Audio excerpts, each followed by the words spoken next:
Headline News by Matt McBride. Gordon's plan to murder his wife was the result of three unconnected events, which all occurred in the space of a week.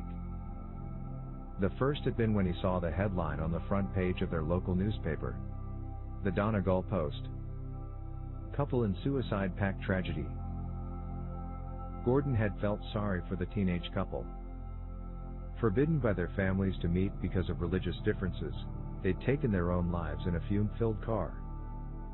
His wife, Dorothy, had been visibly moved by the tale of unrequited love that led to their sad demise. The second had taken place the following evening during one of their frequent arguments. Dorothy had said they'd be better off dead. It wasn't the first time she'd made such a pronouncement after several double whiskeys, but Gordon hadn't taken any of them seriously. The third had just occurred, as he was in the barn, cleaning out his old pickup truck. Gordon discovered a hole in the floor under the carpet on the passenger side.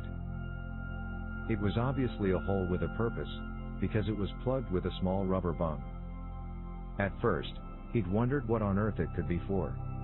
Maybe to let water drain out if the truck was flooded. But while he examined it, an idea germinated in his mind. Gordon sat in the truck, idly poking his finger through the hole, and thought about his life. He was still only in his mid-50s and in good health. But Dorothy was making his life a misery. A few years earlier, Gordon had grown bored with his dead-end job, and had longed for a change. He'd harbored a dream of a rural life, ever since reading Thomas Hardy's novels at college. He'd eventually talked Dorothy into selling everything they owned, to buy a small holding in Ireland, sight unseen. He'd insisted that Ireland was both affordable and beautiful. But the novelty of the countryside had soon worn thin. Dorothy hated the animal smells that always lingered around the farmhouse. The constant bleating and bellowing of the few sheep and cows they owned drove her crazy. She detested the rats that always scuttled around the yard. But most of all, she hated the weather. The constant rain that turned the ground into a sea of mud. Since coming to Ireland, she'd suffered from crippling arthritis, due to the damp. She was in constant pain. And, of course, it was all Gordon's fault. The farm was remote, so Dorothy had made no new friends. She considered their home little more than a prison. A cold, damp, depressing prison. So she'd taken to drinking. She could easily finish a bottle of whiskey in a day, claiming it was her only escape from her pain and loneliness.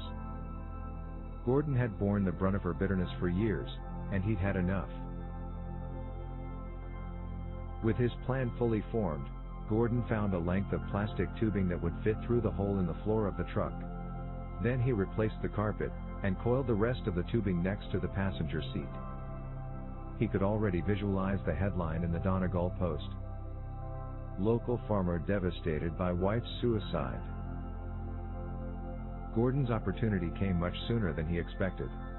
That same evening, they had a terrible argument, and as usual, Dorothy declared they'd be better off dead. This time Gordon rose to the bait. He leapt to his feet dramatically, and agreed. He insisted they do it right away, just like the young couple in the headlines. A suicide pact in a fume-filled car. Dorothy was stunned, but couldn't back down. After all, it was her suggestion. She asked Gordon several times if he was really willing to do it. When she was finally convinced that he would, she became unusually reflective, and Gordon told her he was going to get a hosepipe to fit the exhaust of his truck. The cab of the pickup had a sunroof, which Gordon slid open slightly to insert the hose. He was busily stuffing an old blanket around it to seal any gaps, when Dorothy appeared with an almost full bottle of whiskey and 2 tumblers. "Shame to waste this," she said grimly, "we might as well have a little party." Gordon shrugged his agreement. He hated whiskey, but didn't want to make her suspicious by refusing to drink it. Gordon had parked the truck with the driver's door nearest the entrance to the barn, so Dorothy made straight for it. Then allowed Gordon to help her in. They settled themselves in the cab, and Dorothy placed the tumblers on the dash. She filled them both, then picked hers up. "Well, here's to the wonderful life you've given me," she said. Gordon bit back his response, and took a deep drink of the whiskey. It was horrible, but at least it gave him some Dutch courage for what he was about to do. He handed his wife the keys and told her to start the engine. As she did, he felt down the side of his seat to make sure he could reach his breathing tube. As exhaust fumes began to fill the cab of the pickup, Gordon glanced at his wife in the seat next to him. She was taking frequent sips of the whiskey. "Come on. Down the hatch," she urged. "It's the last drink we'll ever have together." Gordon complied, shuddering at the taste of the unfamiliar spirit. The exhaust fumes made his eyes water. He tried to hold his breath, and noticed with satisfaction that Dorothy was breathing normally. Then she started to snore. Gordon half-turned in his seat, and felt for his breathing tube. He sucked fresh air into his lungs, but the movement disturbed Dorothy. She lifted her glass, and uttered a slurred cheers. Gordon had to drink more of the disgusting whiskey, but at least he'd been able to take a breath. Then, to his annoyance, Dorothy filled the glasses again, and offered hers to be clinked. "One for the road." Gordon was obliged to drink even more, and he began to feel the effects. Gordon held his breath and tried to relax, but was immediately assailed by a stabbing pain in his stomach, and an overwhelming urge to vomit. He clapped a hand over his mouth, knowing that if he was sick in the truck his alibi would be blown. The authorities had to believe he was asleep in the farmhouse when his wife committed suicide. Any clues to his presence in the barn would be disastrous. He managed to control himself until Dorothy began snoring again, and he was able to breathe through his tube. This time she did not wake, and he crouched in the murky exhaust-filled gloom of the cab, listening to her breathing diminish, as he clutched his convulsing stomach. After a few minutes, Dorothy's snoring stopped, and the glass fell from her limp hand. Gordon pulled out his breathing tube, fumbled the rubber bung into the hole and flattened the carpet. Then he opened the door and stumbled out, remembering to keep hold of his glass. The sudden movement almost made him vomit, but he fought it back. He had to get to the bathroom, no, the kitchen. It was nearer. He couldn't leave any evidence around the barn. He staggered across the yard to the house, surprised that the combination of whiskey and carbon monoxide should produce such a painful reaction. But he had accomplished the perfect crime, and could enjoy the rest of his life in peace. At last, he reached the kitchen door, and headed for the sink where he could be sick with impunity.